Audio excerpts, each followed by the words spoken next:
사도 바울은요, 데살로니가전서 5장 16절로 18절에서 이렇게 말씀을 하고 있어요. 여러분들도 잘 아시지만 넘겨주세요. 우리 한번 같이 읽어볼까요? 항상 기뻐하라, 쉬지 말고 기도하라, 범사에 감사하라. 이것이 그리스도 예수 안에서 너희를 향하신 하나님의 뜻이니라. 아멘. 이렇게 말씀하고 있죠. 이 말씀을 다시 말씀드리면 우리가 이 땅에 사는 동안 그냥 멍하니 사는 것이 아니라 이렇게 항상 기뻐하고 또 쉬지 말고 기도하고 범사에 감사하는 것. 이것이야말로 우리 주님께서 또 예수 그리스도 안에서 우리를 향하신 하나님의 뜻이다라고 이렇게 말씀하고 있는 것입니다. 그러니까 우리가 살아가면서 항상 어떻게 되겠어요? 항상 기뻐하고 쉬지 말고 기도하고 범사에 감사해야 되는 것이죠. 이게 바로 우리의 삶인 거예요. 그리스도의 삶인 거라고 하는 것입니다. 그런데 여러분, 우리가 이렇게 항상 기뻐하는 것이 정말 쉬운 일일까요? 또 우리가 쉬지 않고 기도하는 일이 정녕 쉬운 일일까요? 거기다가 범사에 감사하는 일, 이거 정말 쉽지 않은 일 것 같아요. 아무도 웬만한 사람이라면 이 세 가지 모두 다 쉬운 일이 아닐 것입니다. 여러분 어떠실지 모르지만 아무튼 저는 쉽지 않아요. 그렇죠? 여러분들은 뭐 믿음이 좋으시니까 쉬울지도 모르겠습니다. 자, 그런데 이 기뻐하고 또 이 기도하는 것, 이것은 겉으로 표현하는 일이 아니에요. 그렇죠? 내가 기뻐하고 내가 기도하는 거, 나 혼자만의 일이지 누구하고 연관이 되는 일은 아닌 것입니다. 그렇기 때문에 표현하지 않아요. 저 사람 기뻐한다 그러면 기뻐하는 것이고 매일 기도한다면 기도하는 것이고 이렇게 알 수가 있는 것이죠. 뭐 그걸 따질 필요도 없는 것이고. 그렇지만 이 감사하는 일은 그렇지 않죠. 감사하는 일은 이 겉으로 표가 나는 거예요. 왜냐하면 상대방이 있잖아요. 누구로부터 뭘 받으면 감사해야 되는 게 당연하죠. 그렇죠? 그냥 뭐 딱 잘라먹고 말면 안 되는 것이잖아요. 그렇죠? 여러분요, 저희가 어떤 선물을 했어요. 그렇죠? 저희가 선물을 했어요.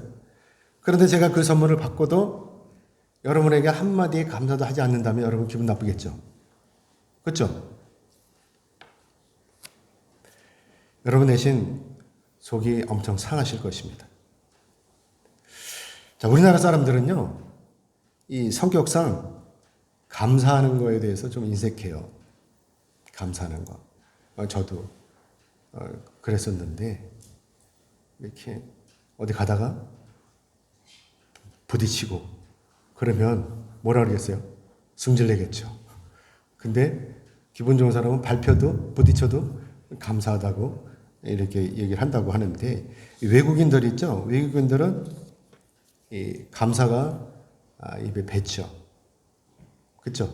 우리 친구, 우리 정원영 권사님이 오셨는데 미국에서 오셨잖아요. 부딪히면 땡큐 그러죠?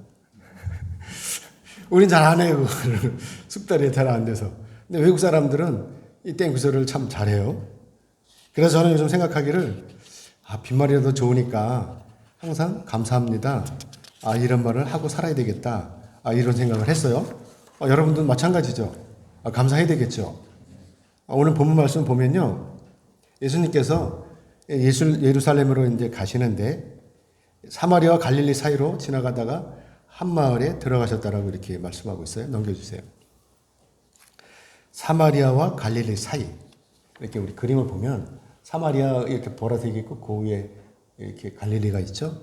그 사이로 지나가시는 거예요. 예수님께서. 그러면서 이제 한 마을에 들어가셨다라고 이렇게 말씀하고 있는데 오늘 본문 2절의 말씀에서 보면은 여기에 누가 살고 있었냐? 나병 환자들이 여기에 살고 있었다라고 하는 것입니다. 당시 나병 환자들은요, 자신이 살던 거처를 떠나서 이렇게 격리된 생활을 하고 있었어요. 옛날에 우리나라도 그랬죠? 그 대표적인 동네가 바로 여기 유양리, 그 다음에 설옥도. 그렇죠? 다른 데 몰라요. 아무튼 이렇게 격리돼서 살았습니다. 이들이 이렇게 가족들과 떨어져 격리되는 이유는 물론 우리나라 사람들은 이제 전염병이라고 해서 이렇게 격리를 시켰었는데 이들은 또 그렇지 않았어요. 이들에게는 성경적으로 이들이 죄인이었고 또 이들이 부정하기 때문이었다라고 하는 것입니다. 당시 유대인들은 나병이 자신의 어떤 특별한 죄 때문에 하나님으로부터 벌을 받아서 생기는 것으로 이렇게 알고 있었습니다. 그렇기 때문에 유대인들에게는요, 이 나병 환자들이 부정한 사람이었던 거예요. 그러니까 같이 살 수 없는 것이죠. 그래서 레위기 13장 말씀에 보면은 거기서 나병을 다루고 있는데 여기서 이 나병을 부정하다라고 이렇게 말씀하고 있습니다. 그래서 나병 환자들은요, 이 자기가 앓고 있는 이 병에 대해서 발병과 이 치유에 대해서 이 모든 사항을 제사장에게 보여야만 했습니다. 제사장으로부터 이 자신의 병이 정말로 참으로 나병인지 아니면 다른 병인지를 이 판정을 받아야 되는 것이죠. 만약에 나병이라면 어떻게 했어요? 나병이 확실하다면 치유받을 때까지 다른 곳에 가서 이렇게 격리를 해야 되는 것이죠. 그리고 만약에 자신의 병이 나병이 아니라고 한다면 또 완전히 치유가 됐다고 한다면 어떻게 돼요? 제사장에 가서 보여야 되는 거예요.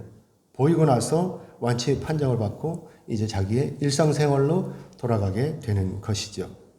아무튼 이 나병 환자들이 죄인이었든지 또는 죄인이 아니었든지 간에 예수님께서 이들을 찾아가신 거예요. 이들이 머무는 동네로 직접 찾아가신 것이죠. 모두가 피하는 이 부정한 사람들을 예수님께서 직접 찾아가셨다고 하는 것입니다. 사랑하는 여러분, 그렇다면 예수님께서 이들을 직접 찾아가신 이유가 무엇일까요? 그것은 바로 예수님께서 이들의 병을 고쳐주시기 위해서인 것입니다. 모든 사람들이 다 죄인이라고 또 보기 흉하다고 피하는 이들을 예수님께서 직접 찾아가심으로 부정하다고 하는 그 나병으로부터 그들이 노임을 받게 하시고 나아가서 그들로 하여금 일상생활로 복귀시키시려는 것입니다. 이들이 가족들과 격리되어 있는 동안에 얼마나 이 많은 고통의 시간을 보냈겠습니까? 이들에게도 아버지와 어머니가 있었을 것이고 또 사랑하는 아내가 있었을 것이고 또 토끼 같은 자식들이 분명히 있었을 것입니다. 그런데도 이들은 사랑하는 가족들과 헤어져서 거지처럼 구걸하면서 이렇게 비루한 삶을 살고 있었던 것입니다. 그러므로 이제 예수님께서는 이들의 이런 고통을 아시기 때문에 이들을 직접 찾아가신 것이지요. 그러자 10명의 이 나병 환자들은 멀리서도 예수님께서 오시는 것을 알고 있는 거예요. 아마도 이들은 예수님의 소문을 이미 들었던 모양이죠. 그러니까 멀리서 오시는 것만 봐도 저분이 바로 예수님이구나 하는 것을 알고 이렇게 알아차리고 외치는 것이죠. 예수님 앞에 넘겨주세요. 이렇게 나병 환자들이 소리소리 지르는 거예요. 그러면서 예수 선생님이요, 우리를 불쌍히 여기소서라고 이렇게 소리를 치는 것이죠. 여러분도 기도하실 때요, 그냥 앉아서 기도하시지 마시고 딱 눈을 감으시고 딱 첫 마디를 하나님 저를 불쌍히 여겨주세요 이렇게 기도하세요. 그러면 바로 응답이 돼요. 아셨죠? 예수 선생님이요, 우리를 불쌍히 여기소서. 여기서 이들이 불쌍히 여기소서라고 이렇게 외치고 있죠. 이 불쌍히 여기소서라고 하는 이 단어는 헬라어로 엘레에오라고 이렇게 말씀을 하고 있는데 이 엘레에오는 어떤 뜻이냐? 바로 우리 인간이 비참한 현실에 빠져서 하나님께로부터 자비를 베풀어 달라고 하는 이런 간구인 것입니다. 그렇기 때문에 이 하나님이신 나사렛 예수께서 자신의 그 인격을 통해서 고통 중에 있는 이들에게, 이 나병 환자들에게 자염을 주시고 또 치유를 사용을 해주시는 것입니다. 아무튼 이 10명의 나병 환자들은요, 예수님을 향해서 자기들을 불쌍히 여기달라고 이렇게 외쳤죠. 지금껏 고통 중에 있는 자기들의 병을 고쳐달라고 외치는 것입니다. 그렇지 않아도 예수님께서 이들을 고쳐주시려고 하는데 그래서 이들에게 오시는데 이들이 또 이렇게 예수님을 마주하면서 예수님을 향해서 외치니까 어떤 일이 일어나겠어요? 기적이 일어나는 거예요. 내가 아픈데도, 내가 고통 중에 있는데도 아무 소리도 않고 끙끙 앓기만 하는 것이 아니라 예수님을 향해서, 하나님을 향해서 외쳐야 되는 거예요. 그래서 준비하고 계신 이 하나님께서, 준비하고 계신 이 예수님께서 우리의 병을, 우리의 고통을 치유해 주시는 것입니다. 아멘이죠? 그래서 예수님께서 이때 이렇게 말씀하시는 거예요. 오늘 보면 14절의 말씀을 같이 보겠습니다. 14절의 말씀입니다. 같이 읽겠습니다. 시작. 보시고 이르시되 가서 제사장들에게 너희 몸을 보이라 하셨더니 그들이 가다가 깨끗함을 받은지라. 아멘. 예수님께서는 이들에게 다른 말씀을 하시는 것이 아니라 가서 제사장들에게 너희 몸을 보이라 라고 이렇게 말씀을 하시는 것입니다. 사랑하는 여러분, 10명의 나병 환자들이 이때 예수님의 이 말씀에 어떻게 반응을 하였을까요? 무조건 다 순종함으로 제사장이 갔을까요? 아니면 무슨 소리야? 그러면 우리 병이 다 나았다는 거야? 이렇게 하면서 제사장에게로 갔을까요? 아마도 이들은 무조건 다 순종함으로 제사장에게 나아갔을 거예요. 왜냐하면 이들이 길을 가다가 전부 나음을 받았기 때문입니다. 그런데 문제는 이제부터예요. 10명이 가다가 10명이 다 이 나병을 치유받았어요. 그동안 이들이 붙들고 있었던 그 지긋지긋한 병이 다 나은 거예요. 그런데도 이들은 자기들의 병이 다 치유가 되었는데도 불구하고 죽을 것 같은 고통 중에서 해방이 되었는데도 불구하고 예수님께 돌아와서 감사할 줄을 모른다고 하는 사실인 것입니다.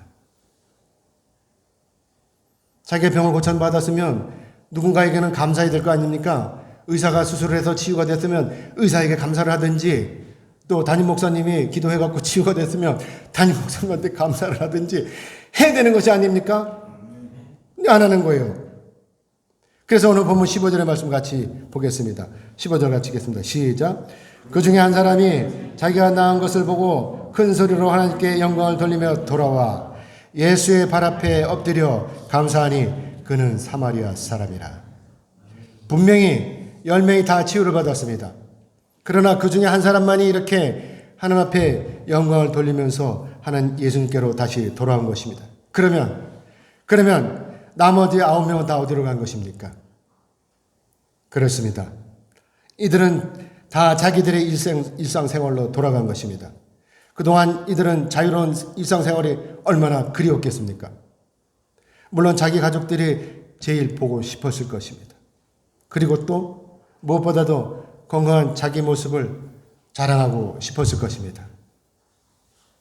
왜 아니겠어요? 그동안 움츠리고 살았었는데 이 병이 다 나았잖아요. 그러니까 뭐가 중요해요? 나는 죄인이 아니다 라고 하는 것을 사람들에게 자랑하고 싶었을 것입니다. 자, 우리나라 사람들은요, 우리나라 남자들은요, 누구를 막론하고 때가 되면 다 군대를 갑니다. 의무잖아요. 그렇죠? 그래서 신체 검사를 받고 이에 맞춰서 군대 가는 것이죠. 그리고 일정 기간을 통해서 군대 생활을 하는 것입니다. 아시다시피 이때는 자유가 없어요. 허가되지 않았을 때는 자기 마음대로 행동할 수가 없는 것이죠. 사랑하는 가족들도 볼 수 없고 외출 배역도 안 되는 것입니다. 그렇기 때문에 군대라는 울타리 안에 있으면 먹고 싶은 것도 많고 보고 싶은 사람도 많고 하고 싶은 일도 많습니다. 그러다가 어떻게 돼요? 그러다가 휴가를 나오면 이때는 자유잖아요. 집에 붙어 있을 데가 없는 거예요. 그저 돌아다니는 거예요. 여기저기 쑤시고 돌아다니는 거예요. 그동안 밀린 것들을 다 해보는 것이죠. 이게 자유인 거예요. 사랑하는 여러분, 나병 환자들은요, 나병이라는 이 굴레에서 벗어났어요. 그렇죠? 이들은 그동안 하고 싶었던 일이 너무나 많을 것입니다. 왜 아니겠습니까? 아마도 이들은 자기 집으로 곧장 돌아가지 않았을지도 모릅니다. 만약에 여러분이라면 여러분이 또 어디로 가겠습니까? 저라면 이때 너무나 갈 곳이 많을 거예요. 우선 목욕탕에도 갈 거예요. 그렇죠? 가서 씻어야 될 거 아닙니까? 그리고 깨끗이 씻고 어디로 가겠어요? 전 중국집에 갈 것 같아요. 짜장면 먹으러. 지금 9명의 나병 환자들이 이러고 있지 않을까요? 가족들을 보려고 집으로 뛰어가는 사람도 물론 있을 거예요. 그렇죠? 그런데 어떤 사람은 사랑하는 애인이 있는 곳으로 달려간 사람도 분명히 있을 거예요. 또 몹쓸병으로 격리되었다가 일상생활로 돌아온 자기 자신을 돌아보면서 또 한적한 곳에 가서 술잔을 기울이면서 스스로 자축하는 사람도 있을 거예요. 그리고 자기 자신에게 그동안 수고했어 라고 이렇게 위로하는 사람도 있을 것입니다. 이처럼 자기 자신을 고쳐주시는 예수님을 까맣게 잊어버리고 나병으로부터 치유받았다는 것으로 자기 행복에 빠져서 허우적거리고 있을 것입니다. 아니겠습니까? 그런데 이때 이들 중에 한 사람은 그러지 않았습니다. 9명이 모두 다 앞으로 달려갈 때 그 중에 한 사람은 자신을 고쳐주신 하나님을 찬양하면서 예수님께로 돌이킨 것입니다. 누구든지 자신의 병은 자신이 잘 알고 있습니다.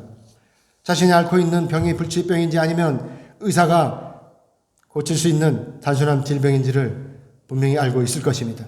그래서 이들은 자신의 가족들과 떨어져 있으면서 어쩌면 자기 인생을 모두 포기했을지도 모릅니다. 이 병은 도대체 고칠 수 없는 병이야. 죽을 때까지 이 병을 앓고 있는 거야. 이렇게 생각하고 인생을 포기했을지도 모릅니다. 그런데 이렇게 예수님께서 직접 찾아오심으로 고침을 받은 것입니다. 얼마나 기쁜 일입니까? 얼마나 감사한 일입니까? 그래서 이 사람들이 돌이켜 달라와서 예수님의 발 앞에 엎드린 것입니다. 이 한 사람만이 너무나 감사해서 이 한 사람만이 돌아와서 예수님 앞에 엎드린 것입니다. 그리고 이 사람이 이렇게 외치는 것입니다. 예수님 감사합니다. 예수님의 은혜로 제가 이렇게 말끔히 치유를 받았습니다. 이제 저는 사랑하는 가족들과 함께 살 수 있게 되었습니다. 하나님 정말 감사합니다. 라고 이렇게 하지 않았을까요? 그런데 나머지 9명은 도대체 어디로 간 것입니까? 도대체 알 수가 없는 것입니다. 그래서 예수님께서 이렇게 책망하시는 것입니다. 오늘 17절, 18절입니다. 오늘 보면 17절, 18절의 말씀 같이 읽겠습니다. 시작. 예수께서 대답하여 이르시되 10사람이 다 깨끗함을 받지 아니하였느냐? 그 9은 어디 있느냐? 이 이방인 외에는 하나님께 영광을 돌리러 돌아온 자가 없느냐 하시고. 아멘. 예수님께서는 다 아셔요. 10명의 환자가 다 치유받았다는 이 사실을 다 알고 계시는 것입니다. 뿐만이 아닙니다. 치유를 받은 사람의 신분도 다 아는 것입니다. 다 아시는 것입니다.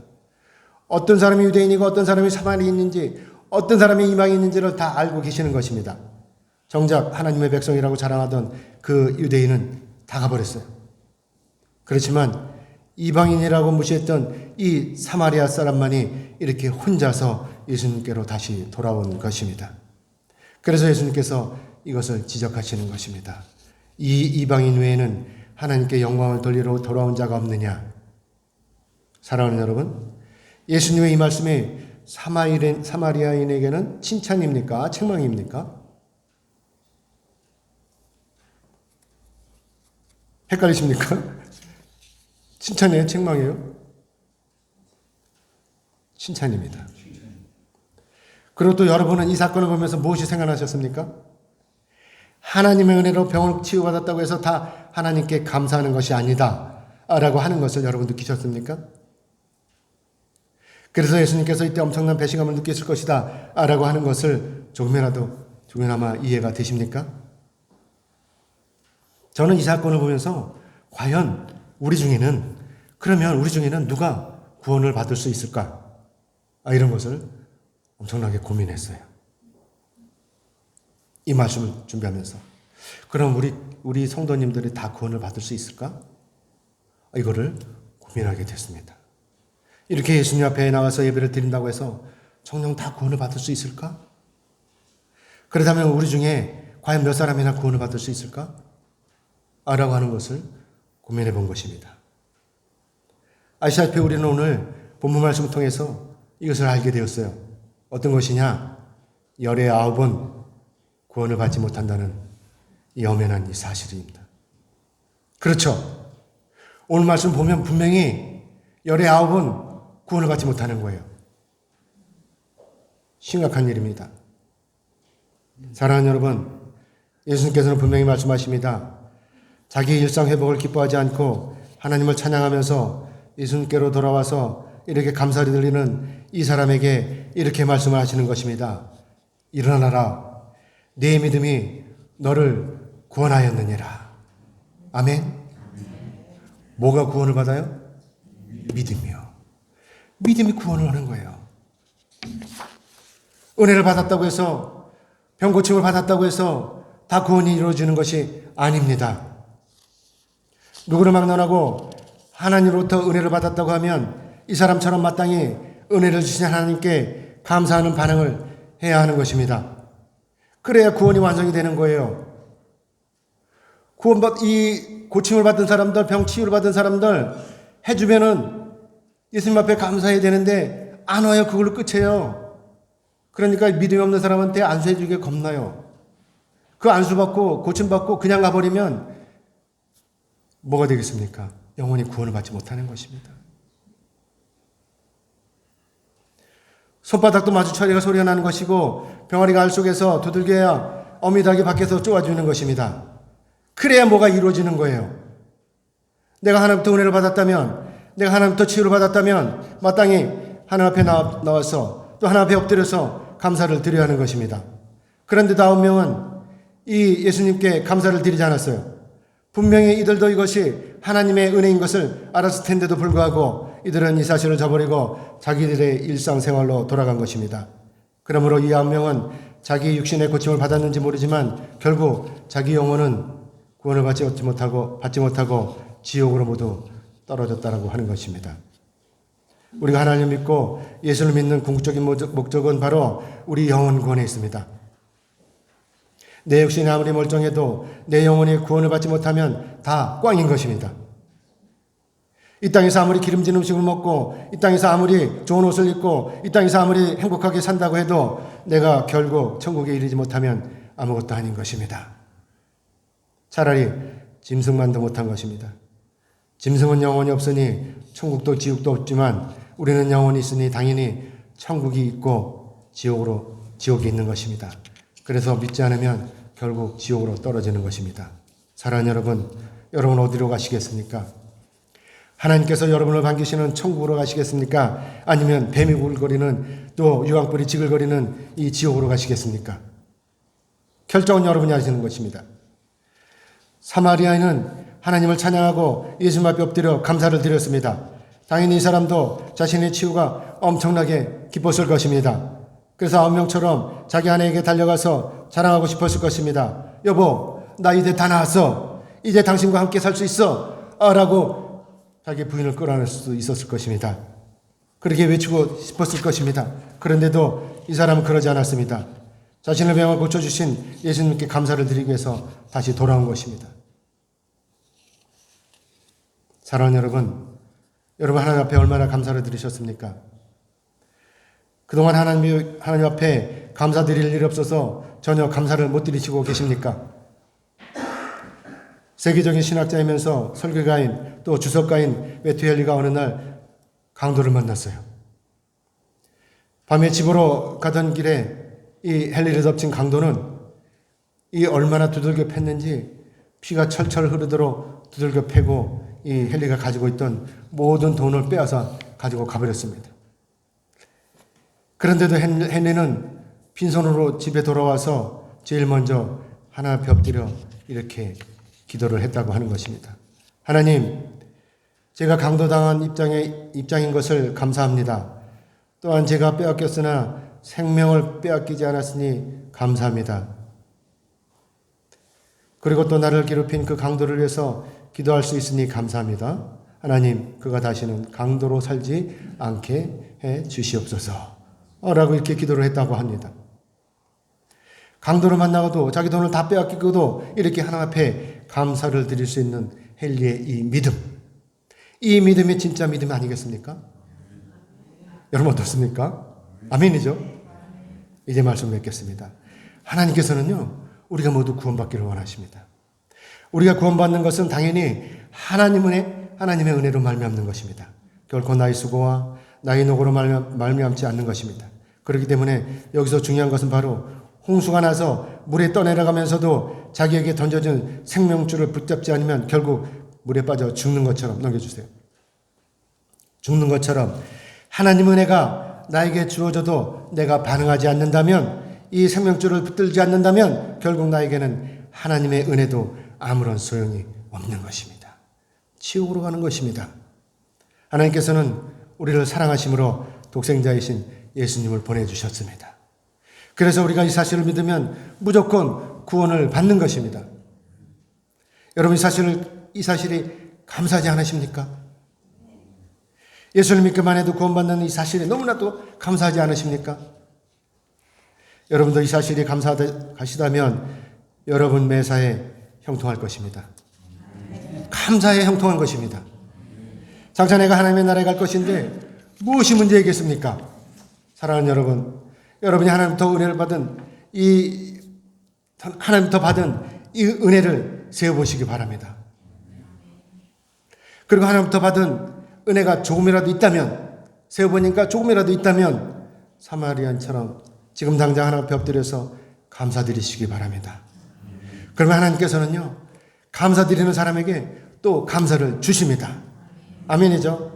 아멘 하신 여러분에게 하나님의 놀라운 은혜와 은총이 넘쳐나시기를 주님의 이름으로 축복합니다. 아멘. 기도하겠습니다. 하나님 고맙습니다.